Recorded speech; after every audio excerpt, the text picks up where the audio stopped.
Mas por que Deus está sentenciando essas nações? Por causa da luz interior, a lei moral, que segundo Paulo escreveu aos Romanos capítulo 2, Deus colocou em cada ser humano.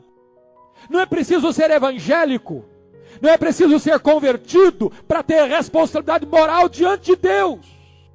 Porque Deus colocou uma lei moral dentro do homem e ele está obrigado a ser responsável diante de Deus por essa lei moral. Mas quando volta para Judá, o profeta Amós denuncia Judá por ter abandonado a lei de Deus. Por pecar, não contra a luz da consciência, mas contra a luz da revelação de Deus, da verdade revelada de Deus.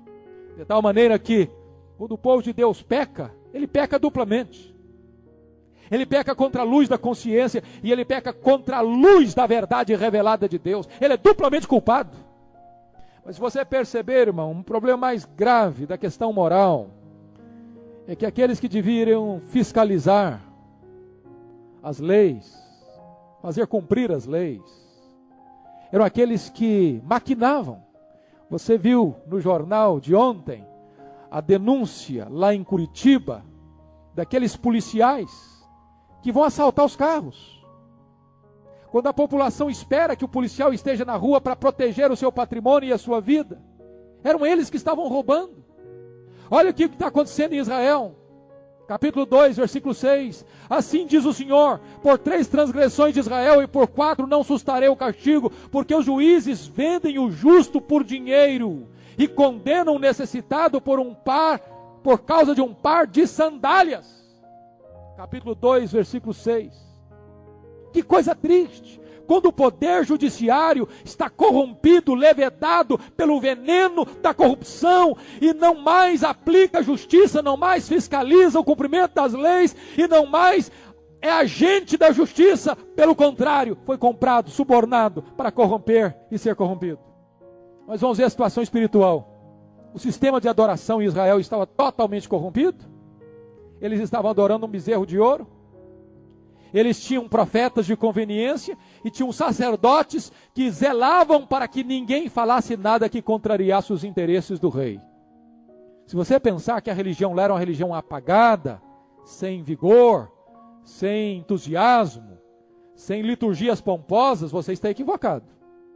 Havia muita religiosidade. Abra sua Bíblia aí, por favor, no capítulo 5, versículos 21 a 23. Olha o que estava acontecendo com a religião em Israel. Diz ele: aborreço, desprezo as vossas festas, e com as vossas assembleias solenes não tenho nenhum prazer. E ainda que me ofereçais holocaustos e vossas ofertas de manjares, não me agradarei deles, nem atentarei para as ofertas pacíficas de vossos animais cevados. Afasta de mim o estrépito dos teus cânticos, porque não ouvirei as melodias das tuas liras. Antes corra o juízo como as águas e a justiça como o ribeiro perene. Ou seja, Amós está dizendo que a liturgia do culto não tem nenhum valor para Deus, se ela não é acompanhada de uma vida de justiça, de obediência, de fidelidade a Deus e de amor ao próximo. Vamos ver o outro ponto, a divisão deste livro. Se você perceber, é muito clara a divisão do livro.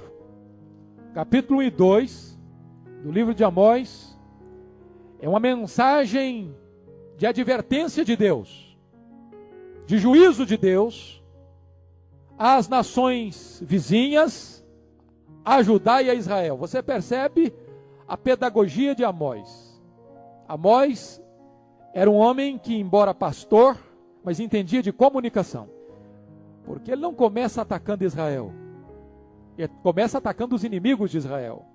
E eu fico imaginando Amós numa praça pública pregando esse sermão. Eu fico imaginando que quando ele começa denunciando os pecados de Damasco, o povo da praça começa a aplaudi-lo.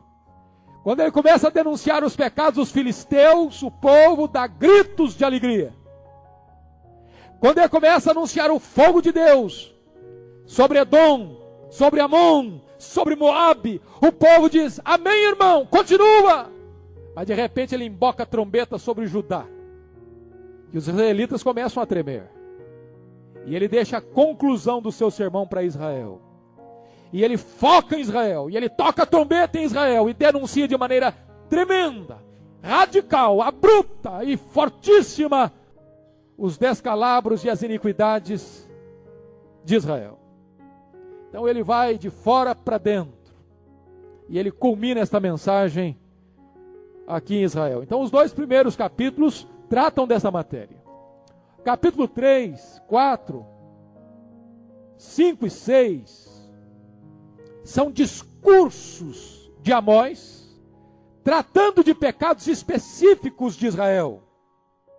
Agora, a partir do capítulo 2, ele esquece as nações e volta-se especificamente para o reino do norte, para o reino de Israel, onde ele vai focar sua profecia. Já os capítulos 7, 8 e 9, ele vai falar sobre algumas visões que vão fortalecer e clarear ainda mais as suas mensagens. Agora ele vai falar por ilustração, por figuras. E só no capítulo 9, a partir do verso 11 a 15, é que ele vai trazer uma palavra de restauração, a restauração espiritual de Israel, que é uma palavra profética. Eu queria que você acompanhasse comigo um pouco, e eu vou ser bem breve, sobre a teologia de Amós. Qual é a teologia que você vê nesse livro? Primeiramente, vamos ver o conceito de Deus. E é muito bonito você perceber que Amós apresenta Deus como o Senhor da história. Deus tem uma palavra para as nações estrangeiras, para as nações gentílicas. Deus é o Senhor de todas as nações. Se você pensa que Deus só se interessa por coisas chamadas espirituais e que Deus se limita aos templos evangélicos, você está equivocado. Deus se importa com a guerra do Líbano. Deus se importa com a ONU. Deus se importa com a injusta distribuição de renda no mundo. Deus se importa com essa situação vexatória e dramática dos criminosos, coordenando ainda o crime mesmo de trás das grades, porque estão mancomunados com esquemas de corrupção em todos os níveis da nação. Deus reina sobre o cosmos, sobre as nações, sobre todos os acontecimentos. Deus se importa, porque Deus se importa com os seus filhos e com as pessoas. Em segundo lugar, ele apresenta Deus como o Senhor da natureza física. É Deus quem traz o terremoto, é Deus quem traz a calamidade, é Deus quem traz a peste, é Deus quem traz a fome. Irmãos, se nós não entendermos a soberania de Deus na história, nós corremos até o risco de atribuir a Satanás alguma coisa que Deus está fazendo. Quantas vezes eu já escutei, quando acontece uma catástrofe natural, pessoas dizem, é o diabo que está fazendo isso. Pode ser Deus. Pode ser Deus. O livro de Apocalipse nos mostra que os juízos de Deus, as trombetas de Deus que são tocadas, são juízos de Deus para chamar os homens ímpios ao arrependimento. Terceiro lugar,